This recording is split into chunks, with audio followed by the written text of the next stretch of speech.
เส้นปีเคยกินแบบเป็นโลโก้ครั้งแรกมาโลโก้ไม่เป็นสตาร์นี่ของคนสวยยังไม่โดนเลยอันนี้ทวินสตาร์ค่ะทวินสตาร์มันโลโก้ก็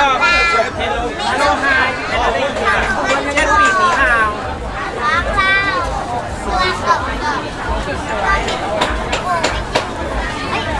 กบพี่ขอโทษบอกกันนะอ๋อกบแล้วนี่นะ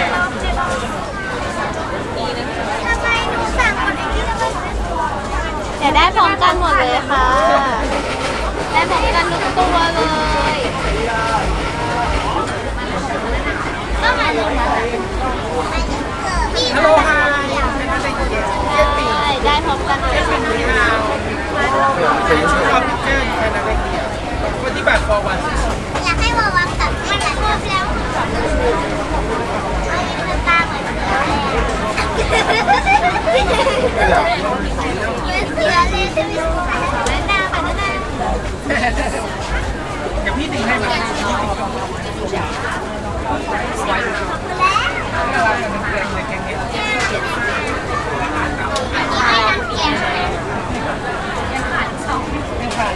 ยังขาดกินแต่หมด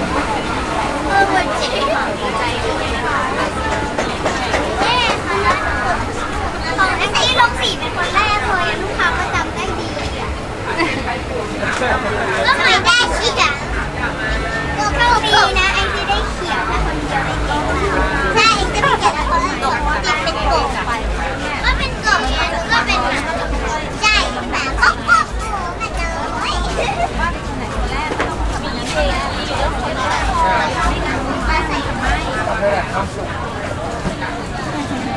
ต้องบอกหนูงง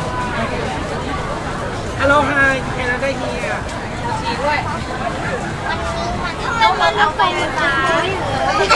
เหมือนไปเกิดไม่ได้ใส่เสื้อผ้าเอาพิเจอร์ฮัลโหลมาแล้วพี่ตาต้องเวิร์กแล้วพี่ตาเลยที่เราเอาสีชมพูเอามันเลยมันมี2 สีผู้หญิงกับผู้ชายครับผู้ชายฮัลโหลไฮแค่นั้นได้เฮียจะชุดออกไม่ต้องเสื้อผ้าเลยคนเสื้อผ้าเลยอ่ะก็ถ้าวินสไตล์ชุดสีขาวอ่ะอันนั้นแก้ผ้ากว่านั้นอีกอ่ะแน่นั่นร้อนเลยดูเซอร์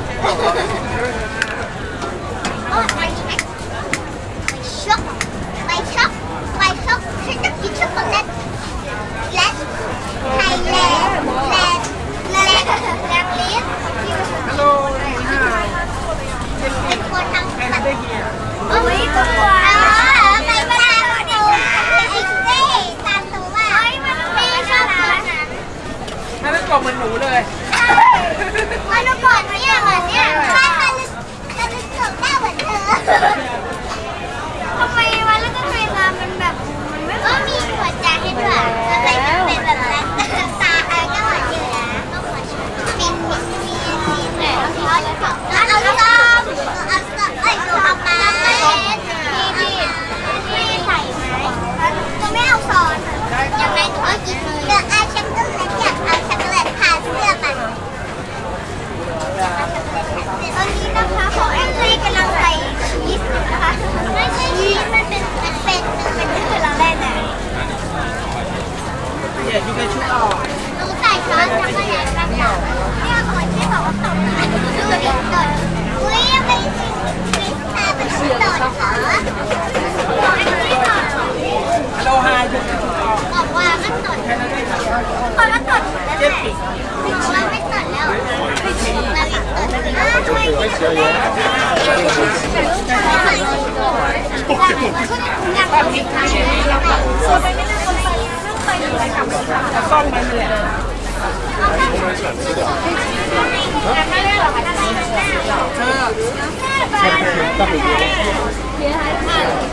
แต่เขาจะบอกว่าแบบฉันก็จะยกมือเขียนนะว่าแบบ我现在都气怕了。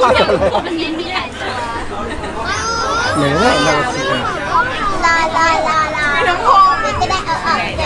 าออกเกินกว่าแพนเค้กก็จะเสร็จสับเลย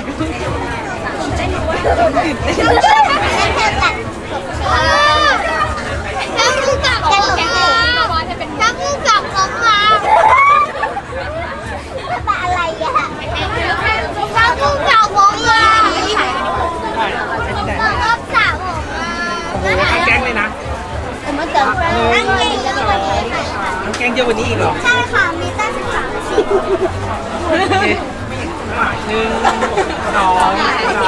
อยู่ตรงเมื่อกี้อีกแล้ว 这里也不大，它规划的还可以，吃的就是吃的，用的就是用的。但是吃的和用的放在一起，我感觉有点油腻。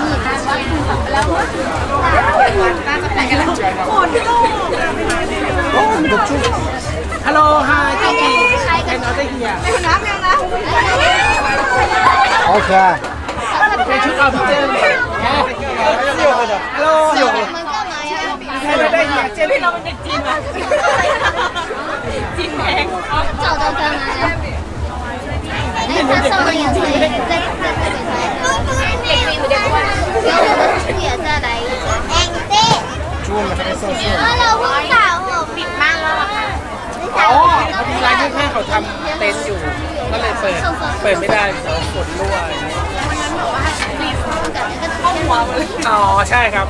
对， กลิ่นหอมมากเลย 图片上是粉色的， ถ้า 这个 ผ่าน 不 ร้าน 是。 แถวนี้ต้องมาร้านนี้ค่ะ น่ารักจัง ฟ้าชาที่เราชอบไปชา จัมโบ้จัมโบ้ ออกได้แล้วโอเคแล้วก็รอเอาแพนเค้กมาแล้วเท่าไหร่อันต่อไปอะไรดีอ่ะต่อไปเป็นแบบนั้น เสียเสียเสียเสีย เราไม่ทำแล้วไม่เอาค่ะทำอะไรใช่ไหม